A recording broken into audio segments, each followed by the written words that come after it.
What is going on, YouTube? AlphonZeus Team Gridlock here with another episode of Unlocking Your Week, episode 89. We're gonna get some local results, Team Gridlock news, and any other shenanigans that may pop up in this video. And welcome back to my dirty room. So, local results. The first tournament of the week, pretty much the last week of July, we had a Time Warp tournament on Tuesday by Swords. We had 9 people with 4 rounds of Swords with a top 4 standings. First place we got Don B running the strongest English meta deck as of the moment, which happens to be Project Diva's Soundless Voice, yellow-green. And then next up we had Calvin W running Nisekoi, a Japanese deck build. Yes, every week out of the month we pretty much ended up, hey, we're gonna allow some people to come in with Japanese cards and sets, because the thing is, compared to the amount of variety we have in by Swords in America, in Japan they are light years ahead of us. They have a whole lot of more support for current sets that we have, such as Persona, and they even have sets that we have not even seen again, like Blackrock Shooter. So there's a whole lot of support out there that we are pretty much cut off for English for now, and it takes a while to introduce not only new support for old series, but for also new anime that also came out that may have piqued our interest as well. So we decided, hey, we're gonna try it out. And the thing is, in ironic fashion, this is actually one of the most strongest, if not the most strongest, Japanese meta deck ever, because in Japanese Nisekoi, Promise on a Pendant as he calls it, he runs red blue, featuring of course that level 3 Marika, that Restander and Burn, which is a very, very good game ender once you see your opponent at 3 levels, or level 3, I don't know. And then coming in third place we have Ronnie C running Love Live, pretty much mostly English. He was doing a deck, I guess people calling it like Angry Birds and Feisty Cats. It was featuring Rin and Katori mostly. It was like a heal punish burn. It was yellow, red, and blue. And finally, rounding out the top 4 was a surprise entrance. Happened to be Taylor R, and he was running the Attack on Titan trial deck. He actually only got 1 deck, so congrats for him for actually lucking out and pretty much playing the game to his advantage to make it to the top 4 spot. So congrats to those top 4 on Tuesday. Now going into Saturday, there were 2 different events that took place. 1, the usual Cardfight Vanguard tournament at Game On, and 2, we actually had a launch event for Attack on Titan featuring 6 players. So let's get started with at least the Cardfight Vanguard tournament. Now I was not there for the entire tournament since I was at Time Warp for the Attack on Titan event. There were 16 players, around 4 rounds of Swiss with a top 4 cut. And going into top 4, I know one of the people was definitely Trigger Trav. He was wearing Gear Chronicle.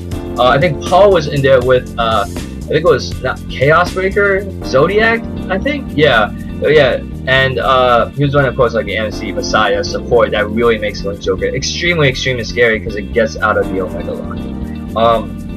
Then I think rounding out 3rd and 4th place, I think I saw Anthony S with Great Nature, the Guru Tiger slash the Belly, Big Belly, as I like to call him. He's the Great Nature, I guess triple rare, grade 3 on stride skill. Then I think rounding out top 4 was actually a Gold Paladin player. I did not know his name, but if you do happen to know his name, feel free to comment down below and get this conversation started. So, after Saturday, I can at least give you a little bit more detail what happened this past Saturday at Time Warp for the Attack on Titan event. By the time I got there, it was already almost 12 noon. It was only Taylor, Matt, and myself. Ronnie, Nam, and Don were actually on their way. They were running a little bit late.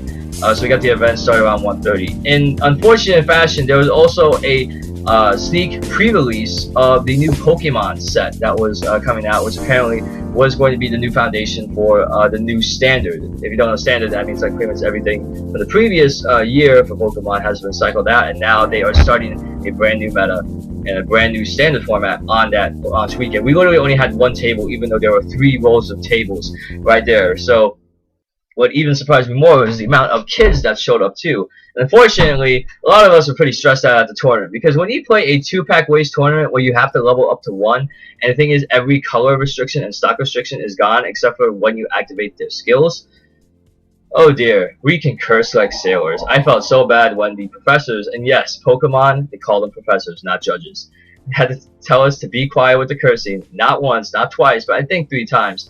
It was pretty bad. I felt pretty bad about myself. So, in 2-pack Waste Swords, we only had to get 2 packs, but apparently you can get 2 packs from any set, even though it's Attack on Titan. So I was like, yeah, I'll get Attack on Titan, why not? And it turned out to be my upside, because everybody else was choosing Project Diva, Fate Zero, etc. And there's only one other person that actually chose Attack on Titan.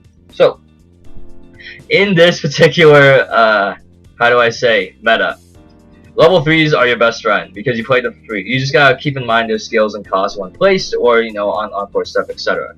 And surprisingly, when I drew into my first card, of course you start with no hand, and you have to clock to draw 2. I already clocked the climax. It was an SR climax with subjugation, and I drew 2. And thing is, though, I already went through my other climax too. It was in the waiting room when I canceled damage. So I thought I was gonna lose that first game. And the thing is, on that last damage, when I was supposed to lose, I actually canceled.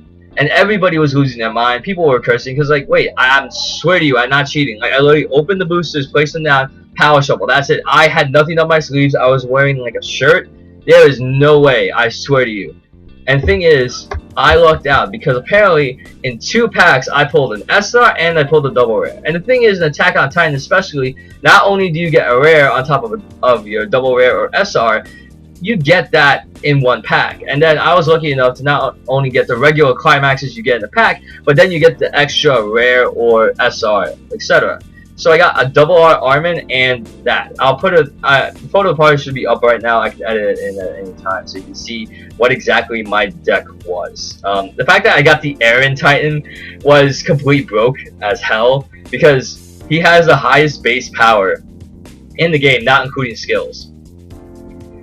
And I just wombo combo the ever-living crap out of everybody there. And the fact that in 2 packs, we only supposed to get 2 climaxes. The fact that I went in that booster draft and pulling a 3rd climax and Aaron Titan and an Armin, I went 3-0. And the thing is, prize support, sneak peek or pre-release events like that, it's a little bit odd. I guess they only give it to first place. I can probably understand that because you already paid for your entry with getting 2 booster packs, just add on whatever. And I saw 3 different playmats I could have used. Dave took me to the back and showed me some of the playmats I had. There was actually a Phase Zero playmat, an Angel Beats playmat, and finally the playmat that I chose, which happened to be Project Diva Hatsune Miku pack. So on top of that, I also got the pre-ordered Attack on Titan, and I actually kind of like this better than the regional playmat, but still, it features like all 3 characters with Eren, Mikasa, and Armin facing off against one of the Colossal Titans. So,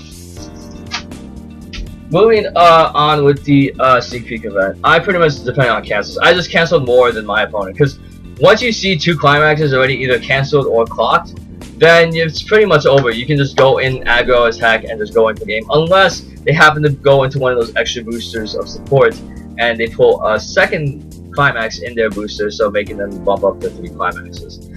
And after that, I actually went over to Game On just to visit, see what happened, get their results, and that pretty much would be the case. Moving on into other news that's been going around, Buddyfight especially, Dex, in conjunction with helping out with Joe and a few other people, they actually launched the Buddyfight circuit. And I can put a link to the event down below for the first event that will be taking place, I think on September 12th, which is a Saturday, or 13th. It is a Saturday in September at 9 o'clock or so at Time Warp. It is a 1K event, so if you pretty much get 100 players, $20 each, that's, yeah. 0, 0, 0. Oh god, I'm stupid. If you get even 50 players there, then you get 1,000. 50 players is like a 1,000K event. And of course, prize support will be divided as follows. So, my bad for my math.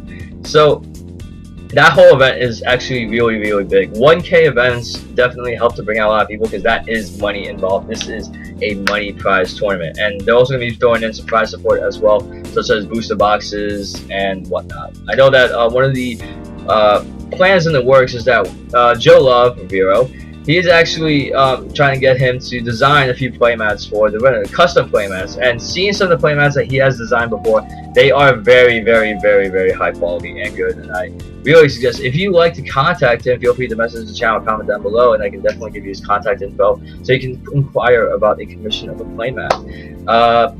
That will be kind of divulged a little bit more. Of course, you will have a link to his Twitch channel so that you can get notified of his events. The Time Warp streams are usually every Sunday, but of course, the main topic to talk about will be the first World Championship qualifier for Bushiroad, which will be in New York, which, ironic fashion, when Team League happened, it was the last. And the given fact that it falls on a particular day where Buddyfight and Cockfight Vanguard kind of get a little bit shafted a little bit, and I say that by there are some sets that come out that prove to be some key support or some meta changers in the form of, how do I say, Buddyfight and Vanguard. Buddyfight, it was the Hero World Extra Booster. Hero World gets a lot of derpy support, and they are really, really scary. And the fact that the sneak peek weekend, I think, follows on the same weekend as the tournament, they are not legal. So Hero World is locked out of that support. Then also Bermuda Triangle, but of course that comes at the end of the month. We kind of get locked out of that too, and we won't see a lot of the lolly mermaids making an impact or a splash on the meta per se. So looking into this weekend and the video content in general, I apologize for not putting up the trade binder soon. I will do my best to record the trade binder video and have that up within the next few days, and then I will also record the box opening video, box openings, of the multiple boxes that I had. There's only one box I did not open, but I can post the photos of the pulls that I had from that 6th box.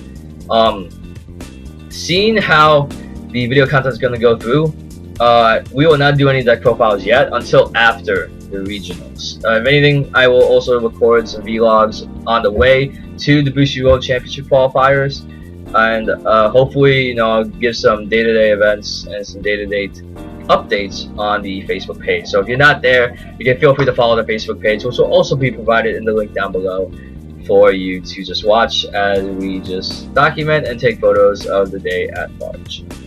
And that's it. So to kind of wrap up the vlog, if there's any more updates or any changes that we have to make to the schedule, feel free to follow our Facebook page, because we can give on real-time updates to any of the stuff that I said in the vlog so far. I will also do my best to respond to any comments in the video down below. It's just that, yes, it's working. I have a full-time job and trying to deal with everything in between.